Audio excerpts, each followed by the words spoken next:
So in your 10th standard, how many chapters you had? If I put a question like this, with respect to physics, how many chapters you had in physics in your 10th standard?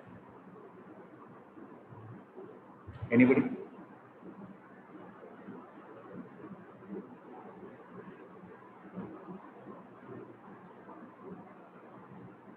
Guys, am I audible? Yes, sir. Yeah. So as I told you, I want you all to interact more. I'm not concerned about whether things are right or wrong. Just interact so that I 6 understand you to guys. 7. You also have the clarity. Yeah, please tell me. 6 to 7. You did have 6 to 7. It was not approximately, you had exactly 5 chapters. What were they? Chapter 10, 11, 12, 13, and 14. What is it? You would have learned something like, what is the 10th chapter? You would have learned light, reflection, and refraction. Then the 11th chapter, you would have seen the applications of it in the form of human eye. 12th chapter is all about current electricity. 13th is all about magnetic effects of. Magnetism. Then you had something called the sources of energy, which was actually, I think, was in the deleted questions for you guys, right? So you had 5 chapters, right? Similarly, if I put a slightly tougher question, do you guys remember what you learned in your 9th standard? I know it's a tough question, but do you guys remember what you have learned? At least to some extent.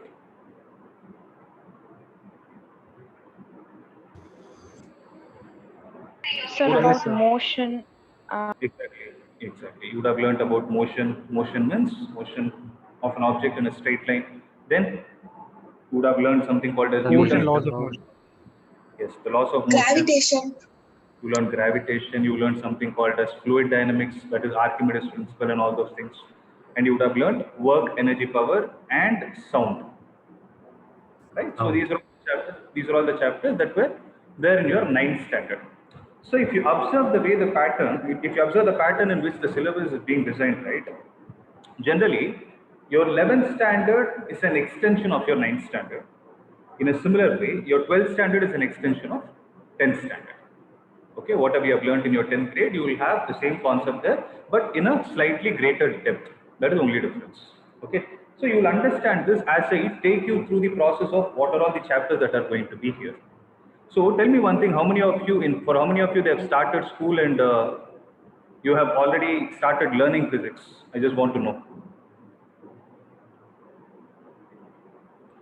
Can you guys tell me who all have started?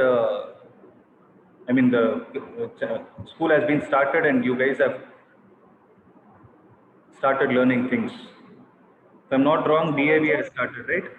Yeah, we just recollected Sir, all the the 9th 9 standard they get recollected. Sorry, the 9th standard? portions we started recollecting and completed that. The Okay. portions have not yet started. Questions are not yet started. So they also gave you only an introduction. Right? So that's it. Is that right? Yes, sir. So they taught the basics about differentiation. Oh, they started the basics Yes, of sir, the. differentiation calculus. They started calculus. I mean the basic mathematical physics. Yes, sir, basic. Okay. Anyways, we will see each thing in detail. Okay. So here is the syllabus which is in front of you guys. Okay. I've displayed it.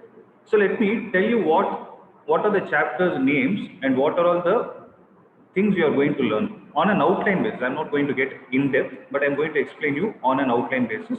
Then I'll slowly get into the main context. Okay. So first chapter, if you see, it's called as physical world. Okay. So what do you think you'll be learning in this chapter? Any guesses? Did you guys have a chance to go through the textbook or some soft copy, something like that? Any guess? What do you mean by physical world? Introduction to physics. Something like introduction to physics. What do you mean by introduction to physics? What is physics?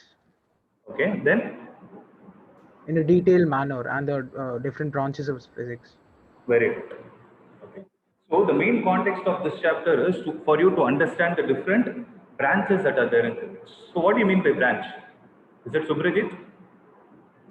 Yes, sir. Yeah. So So branch is a part of a main subject. Okay.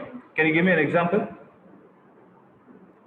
So suppose in physics itself, there's classical branch and there's mechanics, electrodynamics, thermodynamics.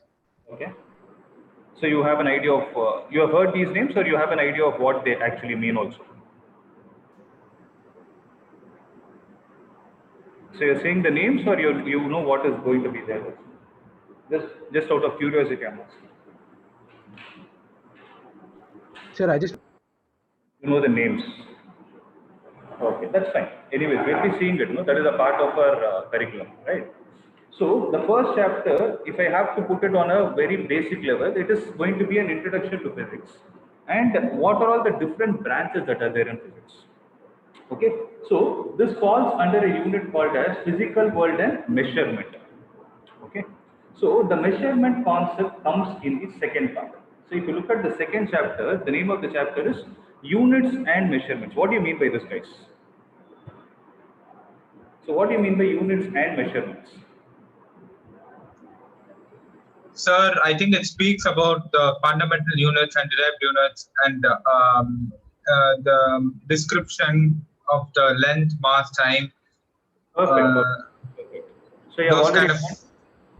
So because you're using more technical words like fundamental units and derived units, have you already learned it or you're just guessing something? I've just gone through it. That's it. You've gone through the textbook. Okay. So, have you ever? Yes, that's right. Who spoke now? Sir, it's Ram. Ram. Okay. I just want to have your voice. Yes, very good, Ram. So, see, let me take it in this way. Have you ever faced a scenario where in your 9th or 10th standard you would have solved a problem, but at the end you would have got the right answer? But is there any scenario where you have lost half mark because you didn't write something which is important for that particular question? Not like that, sir. Yes, sir. For example, if I ask you to calculate the distance, you will write d is equal to 5. But does it make sense? So you are supposed to mention the unit of it, whether it is going to be centimeter, meter, or whatever it is, right? So if you forget this, you are going to lose the marks. So generally what happens in your lower grades, they would have not concentrated much on this particular context, but they would have told you that you need to write the units for it, and you would have learned for particular definitions and physical quantities. But in this chapter, we are mainly going to concentrate only on understanding the units of different physical quantities that we have. When I say physical quantities, the quantities which are used in physics is what we call it as a physical quantity. For example, distance, displacement, time, acceleration, velocity, all these things are physical parameters because they help us understand physics better. It is just a term which is universally followed, as simple as that, right? So you will be learning about the units of it. Is it sufficient that we learn the unit of a particular quantity? The answer is no. Because you can give the unit of a particular quantity only when you know the measurement of it. Measurement in the sense, when you know the magnitude or a number of that particular parameter. See, for example, you go to a shop, will you go and ask, give me one rice? So when you ask for rice, are you going to say, give me one rice? Or what will you say? You use some units, right? You would say 1 kilogram. Right. So this kilogram is going to be the unit and 1 is going to be the amount of measurement you're expecting from the shopkeeper. Right. So that is a very basic thing. So in this chapter, we'll be concentrating on what are basically units mean, like how Ram said, we'll be learning about the fundamental unit, we'll be learning about the derived units and how these things are interlinked and how you can inculcate them in measurements. If you're told you find a measurement, how are we going to find errors? Like all these things will come into picture, which we will see at that point of time. So to just give you a gist, it is basically units and their measurements. Okay. So these two, I can say, are almost like theoretical chapters where we are not going to deal this physical world in depth because it is a chapter which has to be learned as we progress. Okay, so this physical world cannot be taught in a lecture span of 3 to 4 hours, not possible. Okay, because the physical world comprises of the whole physics, which you have to learn it only in a sequential manner. Okay, the next is an important topic called as kinematics. Have you heard about this word kinematics? Anybody who has heard? So the unit 2 is called as kinematics. So let me give you an introduction of what kinematics. So generally, let's go back to your 9th standard.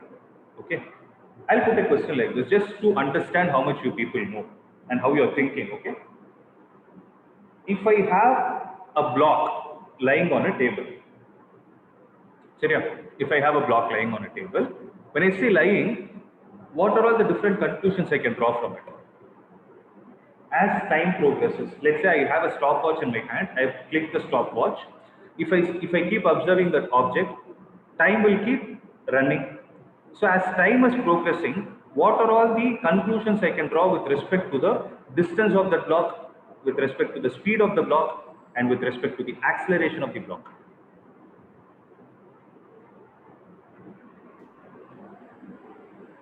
What can I say? So I can say So all the these- displacement, the distance moved, or the acceleration is 0. So everything is zero because the object is not going to move, and when it is not moving, it doesn't have velocity. When the velocity is zero, acceleration is zero, as simple as that. Okay, but here comes an important question. You would have learned something called as Newton's laws, right? First, we need to understand what is the application of it. So, what was the first law proposed by Newton? What was the first law proposed by Newton? There is reason why I am talking about laws of motion, though the chapter's name is kinematics. Can someone tell me what does Newton's first law of motion speaks about? Every An object remains in rest of motion unless an external force is what applied. motion? Sir? Every object continues to be in a state of rest or Motion. a word to be Uniform added motion. is uniform motion. Okay, please continue. Uniform motion unless and until An external force is applied. external forces applied on it. So if I check out everything, if I try to understand in a very basic term, you're trying to say if I have this block lying on this, if I have to make it move, I need to apply a parameter on that object called as a force. That's what Newton told in the first law, right? So I'm trying to connect the dots. Listen, okay? I'm trying to speak about motion, and for that motion, Newton told that force is the cause for it. Correct? Huh? But what does this chapter say? Motion in a straight line and motion in a plane. Here also we are concerned about motion. But listen to this carefully.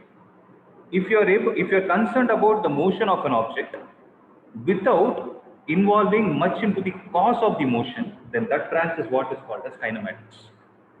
So if you study the motion of an object without being much bothered about the cause, what is making that object move, then that branch is called as kinematics.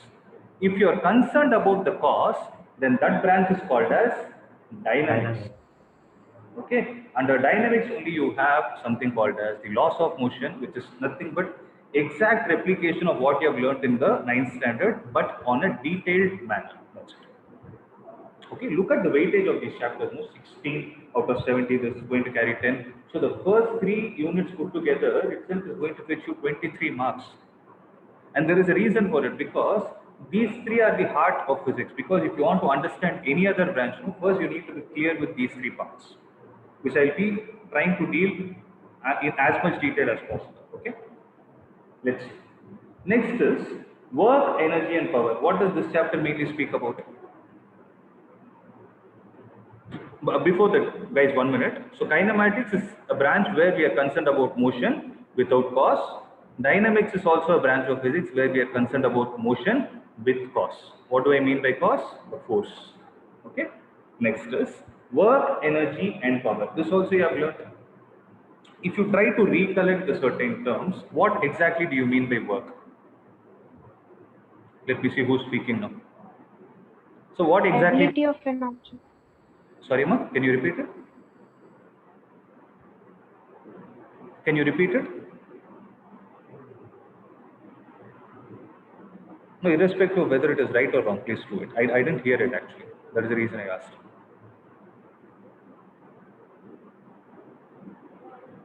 I think who answered now? Madhumita, I think you spoke, right? Can you repeat what you told?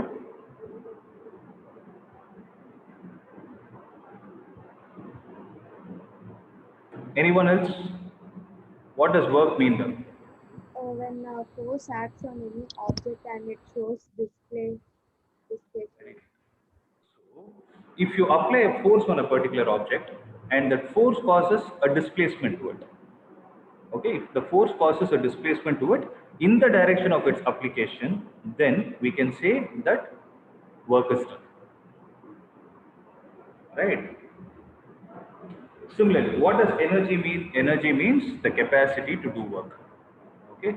Next is power. Power is the rate of doing work. Anyways, we'll see at that point of time. So this is still here, if I'm not wrong, all these things you would have learned in your 9th standard, but we will be reading in detailed manner. Now, the next important thing is motion of system of particles and rigid body. Okay, so this particular chapter is a very important and an interesting one also. If I have to give a simple name to it, I will call it as rotational mechanics. So what I'm trying to say here is, till unit 4, you would have been concerned about the motion of the object, but in a translatory manner, in the sense in a straight line manner or in a plane. Whereas here, you will be concerned about the motion of an object in the rotational format. That is, you will be taking the size of the object into consideration. So that's an interesting thing, and it is a very, very good chapter. Okay, this will be dealing for a longer duration. Next is gravitation. You guys already told me gravitation you have learned in your 9th standard. It is exactly going to be the same except few more topics also. Okay, so this is all with respect to your first volume. So let's see how much is the weightage of your first volume. 23 plus 17. So your first volume alone is for 40 marks out of the total marks, that is 70. So try to understand the importance of it, okay? And that is the main reason why we are going to go in order. Shariya? Next. So in the second volume, what happens is, you will be having 2 books, right? The second part, what you will be learning is, you will be learning something called as the mechanical properties of solids. Okay, you will be learning about mechanical properties of solids and fluids. So that is what the first chapter. Mechanical properties of solids is the first chapter. Mechanical properties of fluids is the second. And thermal properties, when I say fluids consist of liquid and gas. Okay, so that is going to be, third is going to be the thermal properties of matter. Okay, so if you understand all these things, then we will go to an important branch called as thermodynamics. We will go to something called as thermodynamics. Then we will see something called as kinetic theory of gases, which is again, you will be learning the same chapter in your chemistry also under the name of gaseous state. So there will be 2 chapters where you will have a similarity here as well as in chemistry. One is this chapter and the second is the second chapter itself. In chemistry also you will be learning the units and measurement, but for the chemical terms, here you will be learning for the physics terms. That is only difference. Okay. And the last 2 chapters that we are going to have is oscillations and waves. So all these chapters put together is going to be for 30 marks. So there your 70 marks is completed. 40 plus 30, you are going to get a total of 70 marks. I hope now you have a slight idea of what syllabus you have, right? How your syllabus is designed and what we are going to do for the next 1 year, right? So is there any question you guys want to ask me?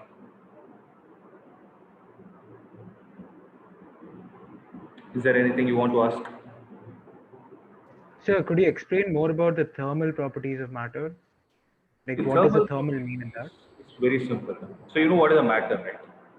You know what is a matter? Matter is nothing but substances. Yes, sir. Which has mass and they can occupy some space. Okay.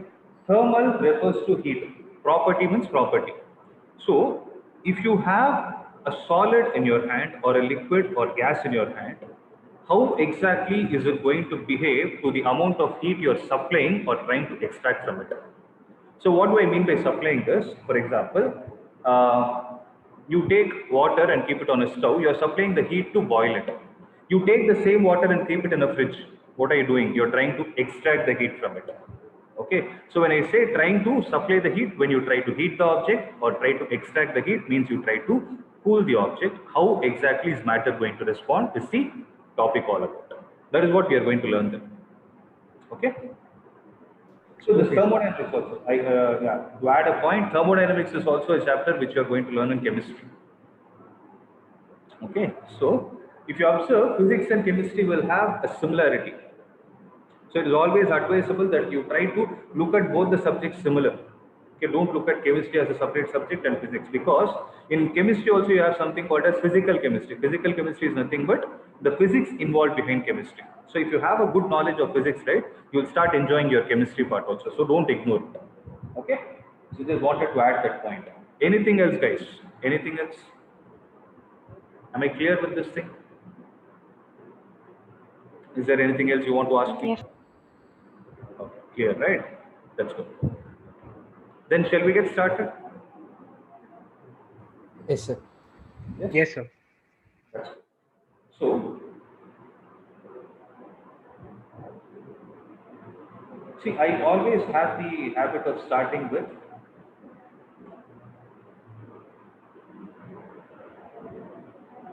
a chapter called as vectors. Okay, I always start with that because that is going to be the heart of whole physics, where many people ignore it. Okay, I'll be completing vectors and then coming to the context of units and measurements. As I told you, physical world is not a chapter that can be taught. It has to be learned throughout the process. Okay, so let's get started. Please have a separate notes for this and write down the heading as vectors. So if you observe these vectors actually will be learning under a chapter called as motion in a plane. Okay, but I treat it as a separate chapter because, as I told you, this is the heart. This is a very, very important chapter for you to understand before you learn any other chapter. That's what I suggest you guys. Okay, so we will get started. Okay. If I'm not wrong, you would have heard this term called as scalars and vectors. Did you guys ever hear about it? Yes, sir. Yes. So can someone tell me what is the difference between both? So the first term that we are going to see is scalars. So what exactly do you mean by scalars? Sir, So scalar scalar is has only magnitude. direction and not magnitude. No, you're telling in the reverse. Sir, scalar has only magnitude, whereas the vector has both. Perfect. So you should not use the word something, okay? Use the word It as is quantity, sir. it is a quantity, okay? What do I mean by quantity? Quantity is a parameter for which you can give a definite value. Okay? So physical quantities which have magnitude but what? No direction. As simple as that. Can you give me an example? So what are the examples of scalar quantities that you people know? Speed, distance. Sorry? Displacement. Displacement. You can talk about distance, speed, then time, work, all these things are. So I'm giving an introduction from whatever quantities you have dealt till now. Okay, work. If you remember what you have learned last year, there is something called as potential difference. Similarly, energy, power, all these things are physical quantities which have only magnitude but no direction. But here I want to ask a question. You guys told me something called as magnitude. What exactly does a magnitude mean? What exactly does magnitude mean, guys? Sir, amount or measure. The amount of Measurement. physical quantity. The measurement value which you are giving. You're going to give a number, right? You're going to give a number as a final output. That number is what is called as a magnitude. Okay. So the counterpart of Sir, I have scalar. a doubt here, sir. Please tell me. Yeah, please tell me. Sir, work is the product of force and displacement, and force and displacement both are vector quantities. Force is not scalar, it's a vector quantity. I'll Yes, tell sir. you So force and displacement both are vector quantities, but how come work is not a vector quantity? because you will be learning something called as a dot product. In your 9th standard, they would have told work done is equal to force into displacement. That formula is actually wrong. Actually, it is force into displacement into cos theta. Because when somebody, I think Hamsini defined it. When she defined it, she told one important point. When you apply force on an object and the object starts moving in the direction of the displacement, this is a very important point. In the direction in which the force is applied. We never concentrate. In your 9th standard, they would have not told you this thing. Because in simple terms, they would have told there is a force applied like this. So force is applied, displacement is also in the same direction. But listen to this carefully. What if you have a trolley? Let's say you're in an airport and you're trying to pull the trolley. You're not going to pull it horizontally, right? You hold it at a certain angle with respect to the horizontal and try to pull it. In this case, it is not F into S. It is rather F into S into cos theta. Why it is so, we will see in that chapter. Okay, as of now, accept that Okay, sir. work done is a scalar quantity. Good that you raised this question. Okay, for me to answer what Suprajit has asked, he's saying force is a vector quantity and displacement is a vector quantity. Then how come you're saying work done is a scalar quantity, sir? The product between them is done in such a way that you get the output as a scalar quantity. Right? Everybody is clear, right? Next. So the counterpart of scalar is what we call it as a vector. So what is a vector then? So vectors are those physical quantities which have what? Both magnitude Both and magnitude and direction. Both magnitude and direction. Right? If you are able to talk about a physical quantity which has both magnitude and direction, then that quantity is what is categorized as a vector. I'll be adding an important term here, important note here. Concentrate, okay? Example. Can you give me some example, guys? The momentum, acceleration, Displacement. displacement. Directly went to momentum, very good. Okay. We'll start with simple things. Displacement, velocity, acceleration, then Force. very good. Force, somebody told me momentum. So if you add more specifically, this momentum can be linear or angular. As of now, the momentum that you people know is linear momentum, which is mass into velocity. Okay. So these are all the quantities. Then you will be learning something called as torque, all these things. Okay. Let's see in detail as time progresses. Now I have an important question, guys. Listen to this carefully. Okay. So you guys told me that physical quantities which have magnitude and direction means if it has a number and direction associated, then I can call that particular quantity as a vector quantity. That's what you're saying. Okay. Deal accepted. Now, if I ask you about electric current, which you have learned in your 10th standard, does electric current have a magnitude? For example, you will say 5 ampere of current, 0.5 ampere of current. So this 5 is the magnitude. Does current have a direction associated with it? Can you guys tell me? Is current? Sir, it has only one direction. But it has direction. But it has direction. But that's what you told. You never told physical quantities which have magnitude and direction in both paths. That's what you didn't say that. You just told magnitude and direction. I wrote it. Now I got a doubt. I have current which has a magnitude of these many amperes, and I know the direction also. It flows from higher to lower potential. Okay, accepted. Now, since it has magnitude and direction, keeping unidirectional or bidirectional out of mind, it has direction. Can I call current as a vector quantity? Can I say that current is a vector quantity? Think and tell me. Yes, sir. Answer is, you're saying yes, right? But it is wrong. Sir, I guess it's no, sir, because we just add up the current in Why did you use add up the current? Do you know anything else in the process of addition? about scalar addition, vector addition. You know that, huh? Yes, sir. How did you learn? That's good. So I want you all to make an important one. Is it Raghav who answered? Yes, sir. Very good, Raghav. Yeah. So listen to this. So it's a very valid point. Not only should a physical quantity have a magnitude and direction associated with it, for any quantity to be called as a vector,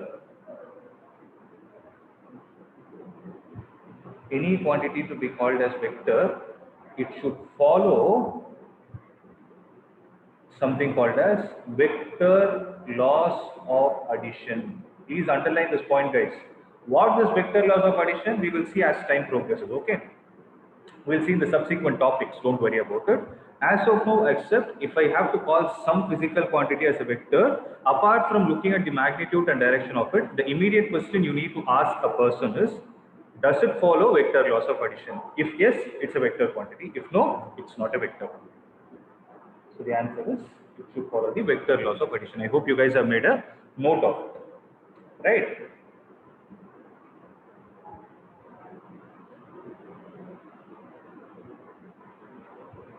Right?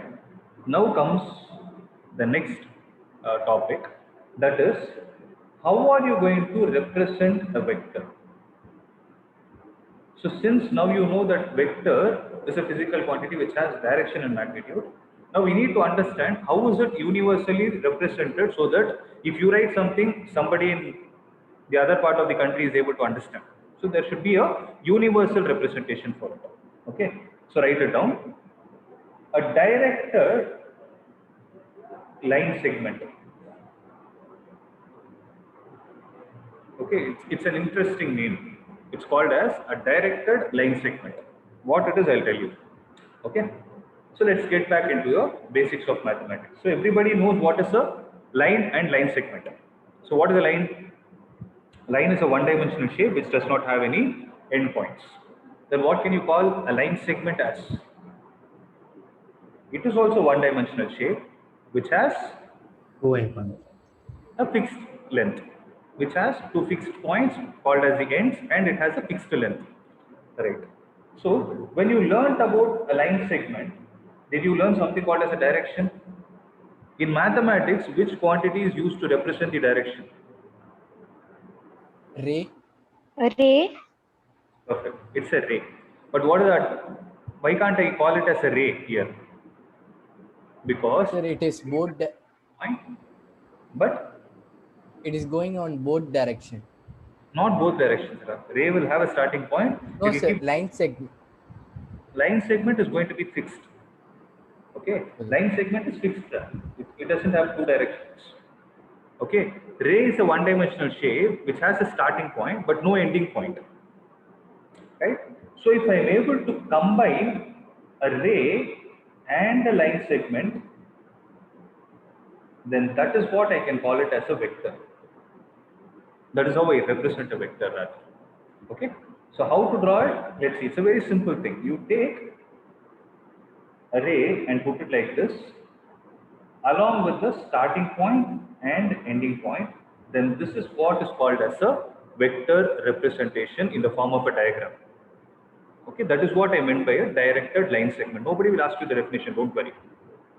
Nobody will ask you. But you have to know the technical reason, technical definition of it. A directed line segment is what we call it as a vector. Okay. Now comes an important question. How are we going to write it in the form so that everybody is able to understand? If you observe this vector, the so-called vector AB, okay, I'll call it as AB vector for you guys to understand. AB vector. Okay.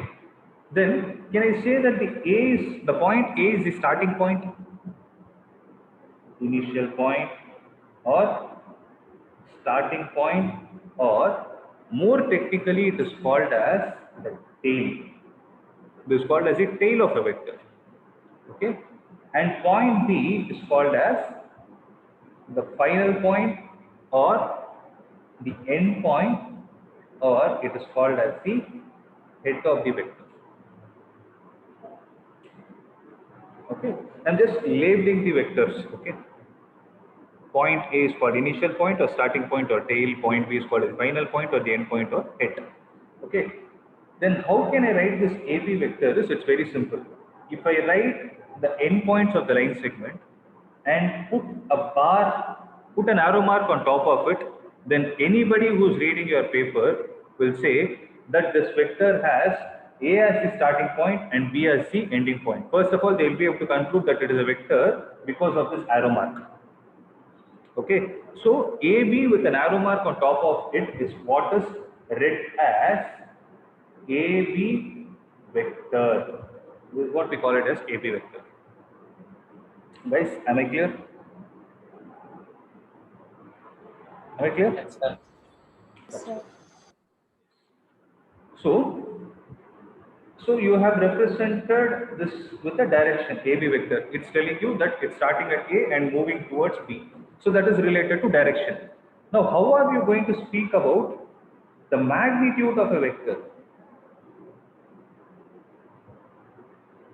So how are we going to speak about the magnitude of a vector? That's what we are going to see.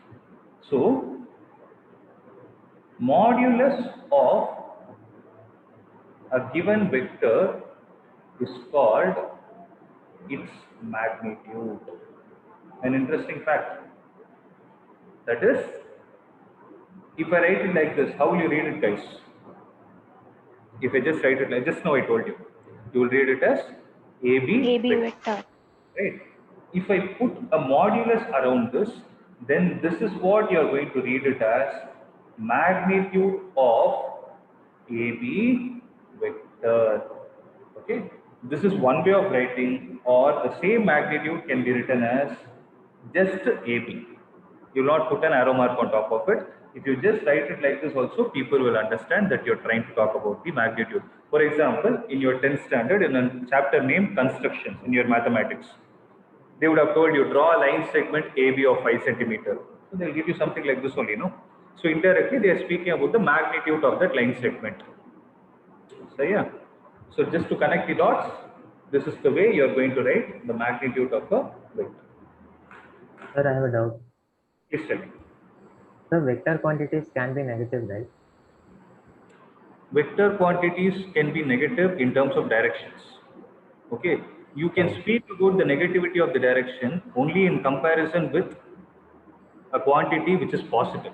So when can you say something is negative? Only when you know what is positive. So it's a comparative study in terms of direction. Whereas to add a point to your question, magnitude of a vector is never negative. So that is why we are including modulus.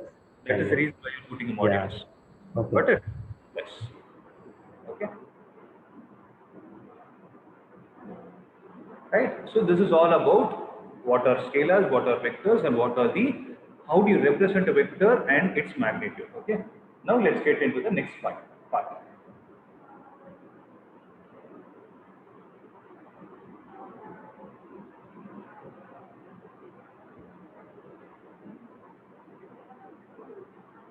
The next part is different types of vectors, which is the most important. If you guys understand this, then half of this chapter is in your hands.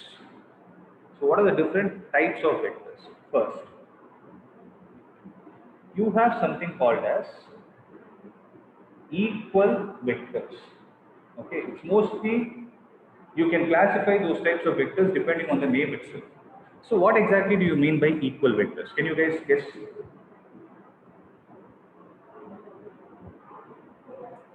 Vectors have equal magnitude and same direction. Perfect. Perfect. So they should have equal magnitude and same direction. So if you have equal magnitude and same direction, then they are called as equal vectors. Okay. So if I draw an arrow mark like this, and if I draw an arrow mark like this, then I can say that these two vectors, if I call this as AB vector and this as CD vector,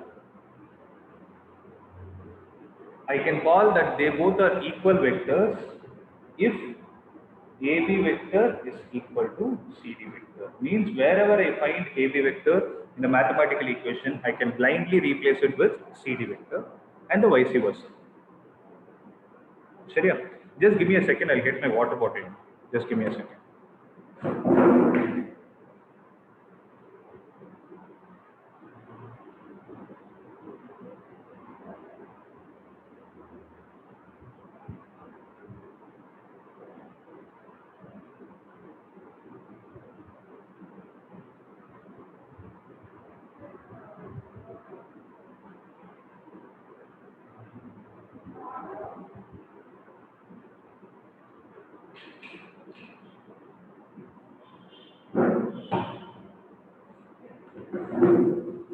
Yeah.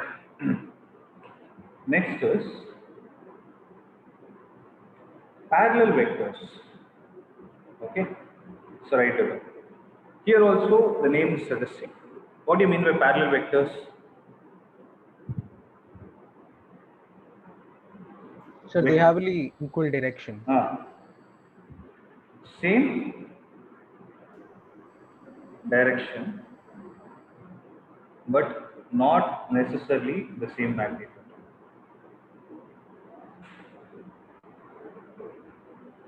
Means a special case of a parallel vector is what is equal vector.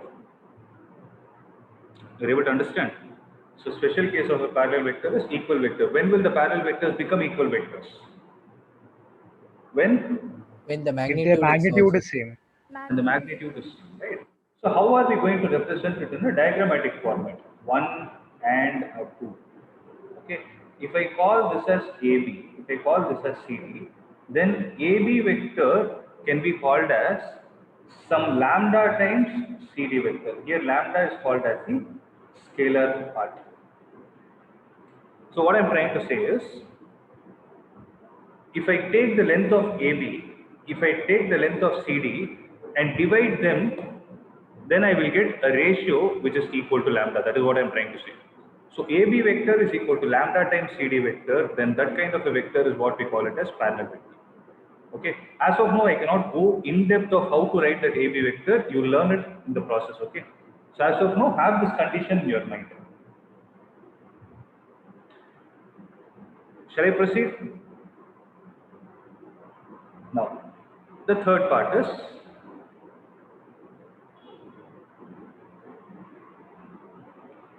opposite vectors. So what do you mean by opposite vectors? Both Vectors, same magnitude and direction. same magnitude But different. and different color. Don't use the word different, okay? When you say different, no, this is what you mean by different. Can I call them as opposite vectors? So you're saying that these vectors are like, that is the meaning of different. They will have opposite directions. Seriya? So please be careful when you're using that word. So they should have equal magnitude and opposite direction. 1 and 2. This is AB, this is take CD. Okay. Then AB vector is equal to minus CD vector. But magnitude of AB vector is equal to magnitude of CD vector. Then these kind of vectors are called as opposite vectors. Okay. So we saw the counterpart of equal vector as opposite vector. Now what will be the counterpart of parallel vector? You will have something called as anti-parallel vector. As simple as it. So what do you mean by anti-parallel vector? Vectors which have different magnitudes and opposite direction. Okay, if you are able to talk about vectors which have different magnitudes and opposite direction, then those kind of vectors are called as anti-parallel vectors. Okay, 1 and 2. So you guys tell me, how are we supposed to write this? AB vector will be equal to minus of some scalar times CD vector. If you are able to write it like this, then these two are called as anti-parallel vectors. If the value of k is equal to 1, it becomes a special case, and those kind of vectors are called as opposite vectors. Shariya? Fifth. Co-initial vectors. So what exactly do you mean by co-initial? Try to break the name. I've already broken it. I've written it as a hyphenated word. Co stands for same. Initial stands for starting point. So vectors with same initial point can be called as coplanar vectors. So how are they going to look like? 1, 2 and 3, something like this.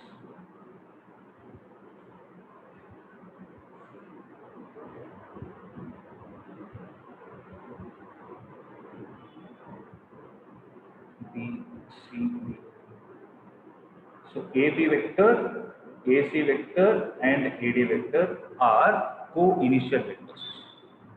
Okay, next. Coplanar vectors. So what exactly do you mean by coplanar? Sir, is it like two or more parallel vectors? Two or more? Parallel vectors. Sir, on the Planar same means plane. so, for me to explain it in a better way, if suppose this is my hand, if I take this as a rectangular sheet, if I have one vector like this and another vector like this, where, see for example, one vector on my hand and the other vector also on my hand, where these two are lying on the same plane, then they are called as coplanar vectors. Coplanar. Co means same. Planar is plane. Vectors which lie on the same plane are called as coplanar vectors. You will draw a shape like this. Okay. So there is actually a rectangle which is seen from a side angle. So if you see suppose you take this as, you take my hand in the rectangular form, you are seeing it like this. That is what we have drawn it. So if these two vectors are lying in the same plane, if I call this as AB and CD, then AB vector and CD vector are co.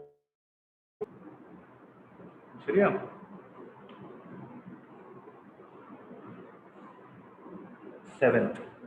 See, there are many actually. You have something called as a unit vector, which is very, very, very important. This is what we are going to use through vectors to solve problems. Okay. So, unit is a word derived from unity. What do you mean by unity? One. One. Right. So, a vector with magnitude of 1 unit is called as a unit vector, as simple as. So you have a vector with a magnitude of 1 unit, we are going to call it as a vector quantity, unit vector. Okay. So second point, unit vector is represented with a symbol,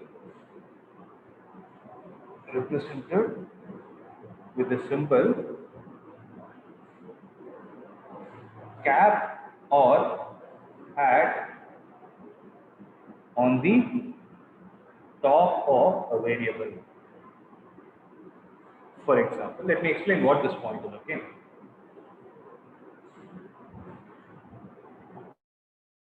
Something like this. Okay. Let's say this vector is A.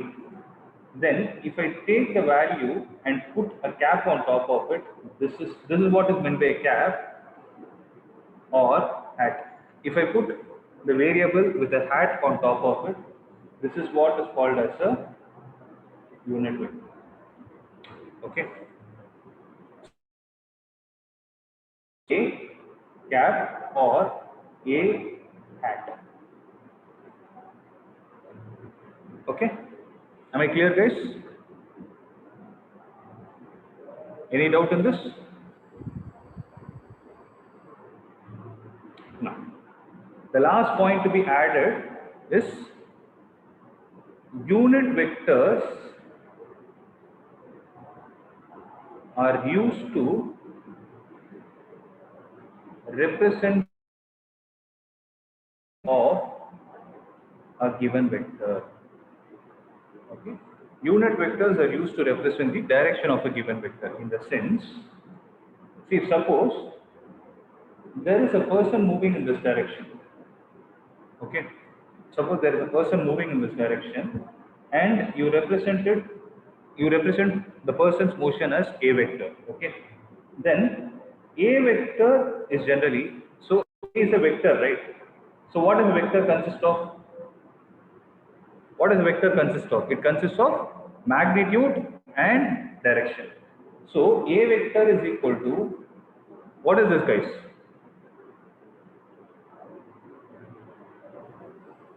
1. Magnitude times direction is there, no.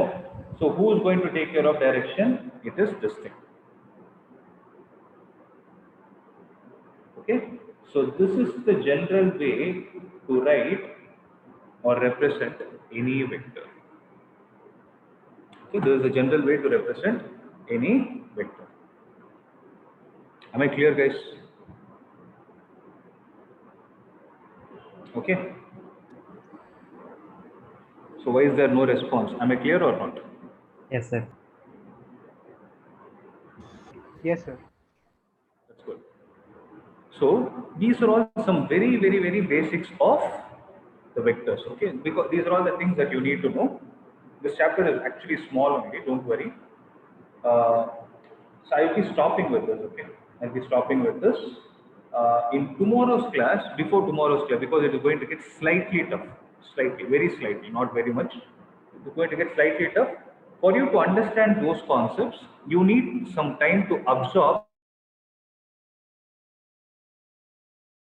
Go through this once, okay? You guys go through this once, and in tomorrow's class, I will go to the next subsequent topics. That is, I will tell you how to write any vector in the, how to write any physical quantity which is a vector in the natural, in the vector form, and how to handle them in terms of mathematics.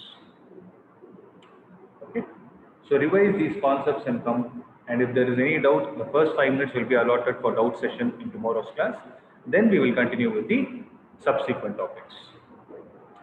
So with the hope that everybody is clear, I am winding up. If there is anybody having a doubt, please let me know.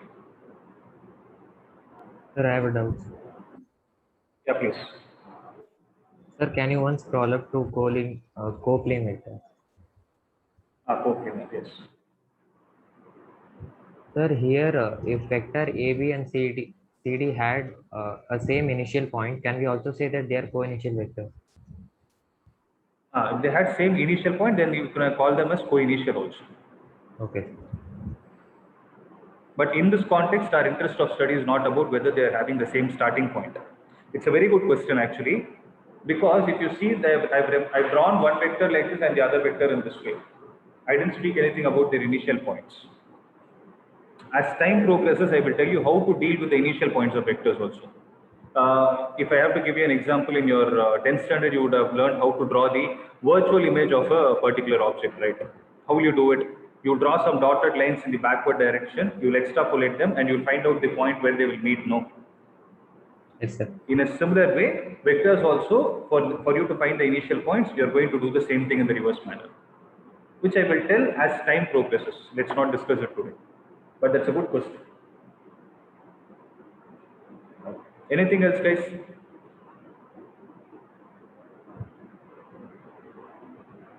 Sir, can you tell about opposite vectors one?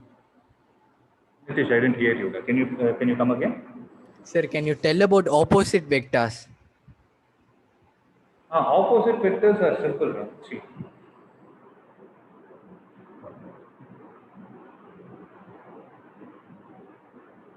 So opposite vectors means they are going to have same magnitude. When I say same magnitude, let's say I have a set of I have two parallel lines. Okay, let's say I have two parallel lines. Between these two parallel lines, if I place a vector like this, and if I place another vector in the opposite direction, now can I say that they both have the same magnitude? Yes, sir. Can I say they have the same magnitude? Yes, sir. If I have to draw it more precisely, I'll draw it like this. Yes. They have the same magnitude, but what is the concept we can say about their direction? They are in Opposite direction. that is the meaning of opposite vectors. Okay, sir. Okay. So mathematically, we will represent them as AB vector is equal to negative of CD vector. Clear? Yes, sir. Good. Anything Sir, else? Guys? one Yeah. final doubt, sir. Yeah, tell me. Sir, while talking about vectors, we are only including the symbol, the ray symbol, sir. But then when we are talking about magnitude, we are including both the modulus as well as the vector symbol. Why is it like? When you're talking about a vector, you're talking about the symbol. Can you come again? But when you talk about the magnitude, what is ignored? We talk about both the modulus symbol as well as the ray symbol. Yeah, that's right. You can write them in either of the ways. In fact, since you asked this question, what I will say is, this representation of vectors is there, right? I wrote it as AB vector, no. There are some books which will give you like this.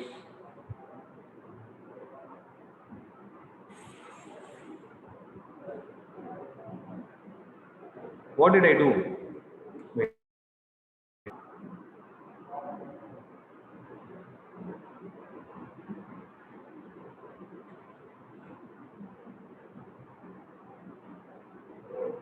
Now, what did I do?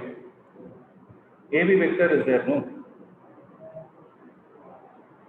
This is AB vector. I will say this is also AB vector because some books use the bold letters to represent a vector. Okay. Okay.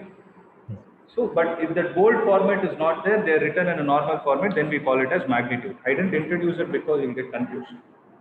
Okay, some books actually do it, especially if you look at the competitive exams book and all, no? They do it. Okay. Anyways, as time progresses, you'll understand. Not a big deal. So I hope everybody is clear with the basics, right? Shall we wind up? Yes, sir. That's good. Okay, guys, I'll see you tomorrow at the same time, 4 o'clock. Before that, I want you all to revise and come. Okay? See you all. Thank you, sir. Thank you, sir. Thank you, sir. Thank you, sir. Thank you, sir. Thank you, sir.